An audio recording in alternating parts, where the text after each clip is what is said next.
Assalamu alaikum and good morning, students. Today is our ninth lecture for English.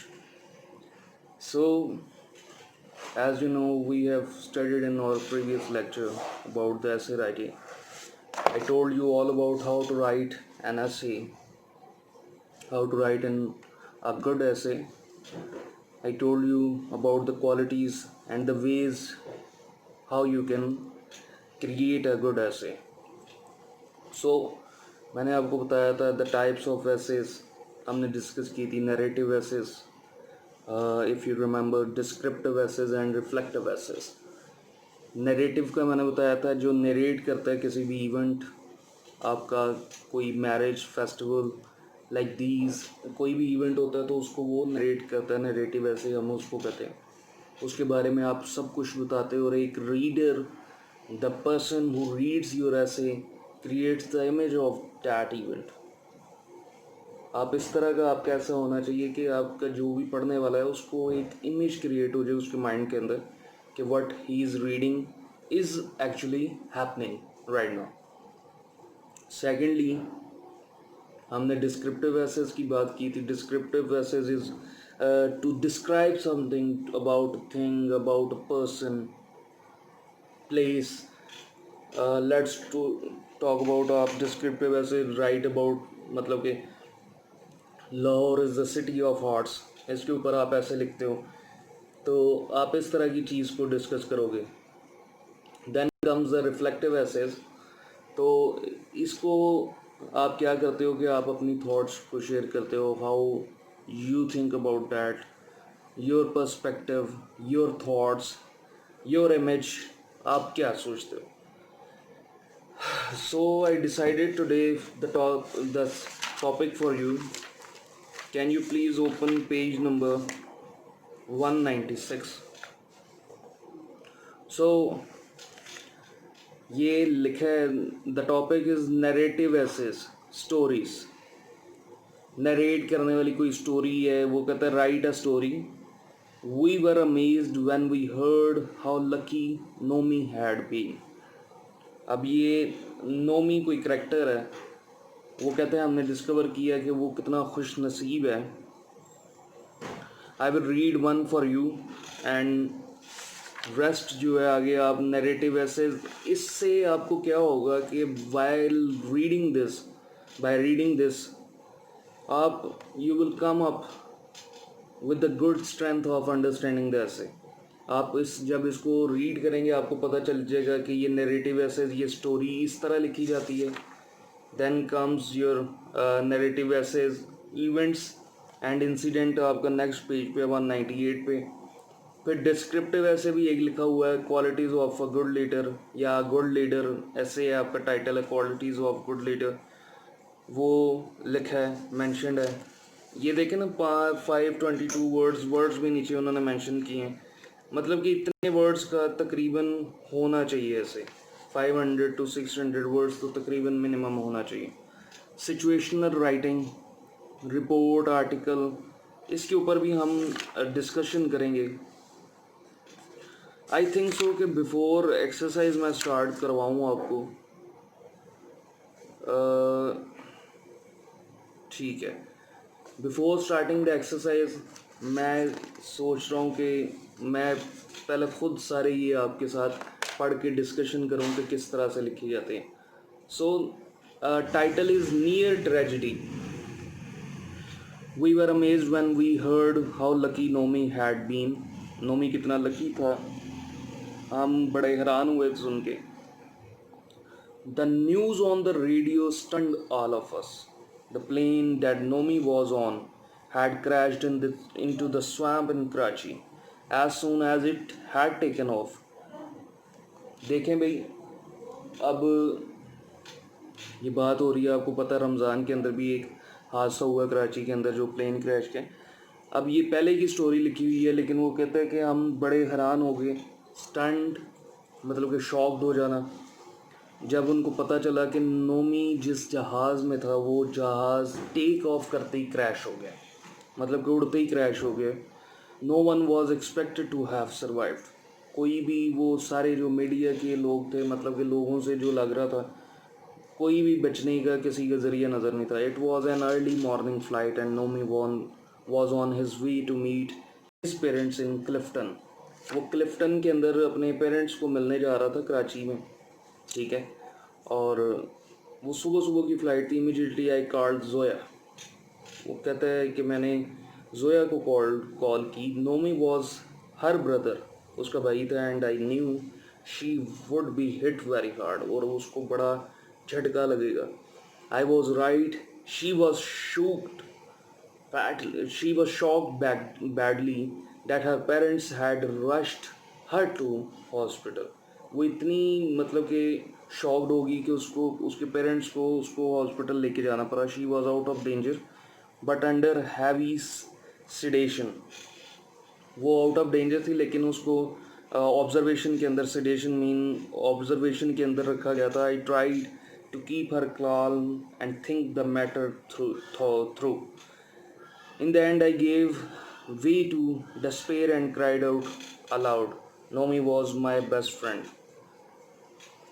अब क्या हुआ, वो कहता है मैंने उसको तसल्ली दी, उसको मैंने समझाया, और एट द एंड मतलब कि मैं भी रो पड़ा क्योंकि मेरा वो बेस्ट फ्रेंड था नोमी.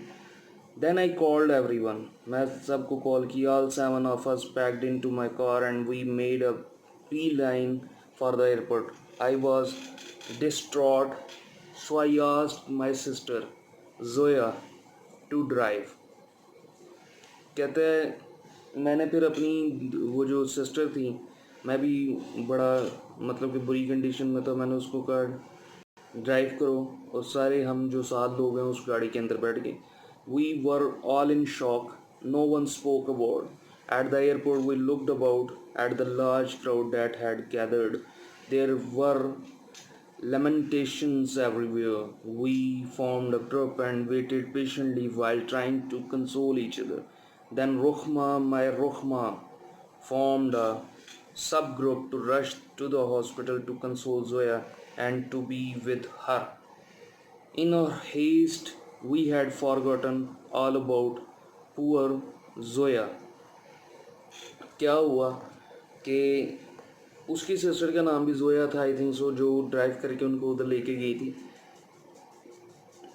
और वो रुखमा ने क्या किया कि एक सब ग्रुप बनाया जो कि हॉस्पिटल जाके जोया को देखेगा, उसको जो हॉस्पिटल में एडमिट थी, क्योंकि डेफिनेटली वो भी बड़े शॉक के अंदर थी और वो हॉस्पिटल के अंदर एडमिट थी. और कहता है ये सब के होने के बावजूद उस वजह से हम जोया के बारे में बिल्कुल भूल चुके थे. The officers at the airport look down and shook.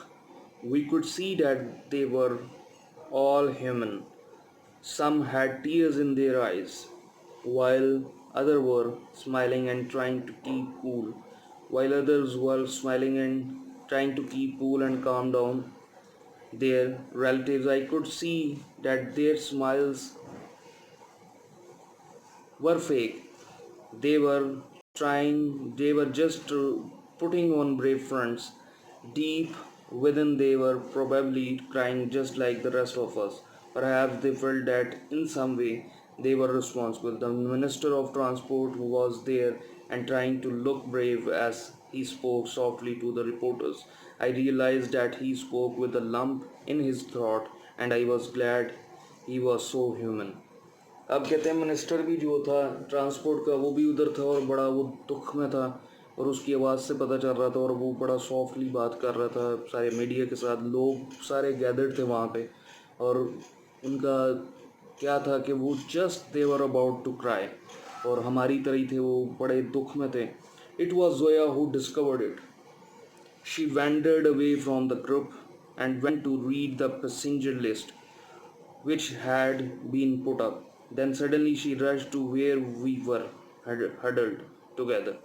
She was so excited that she spoke so fast that we could not make out what she was saying.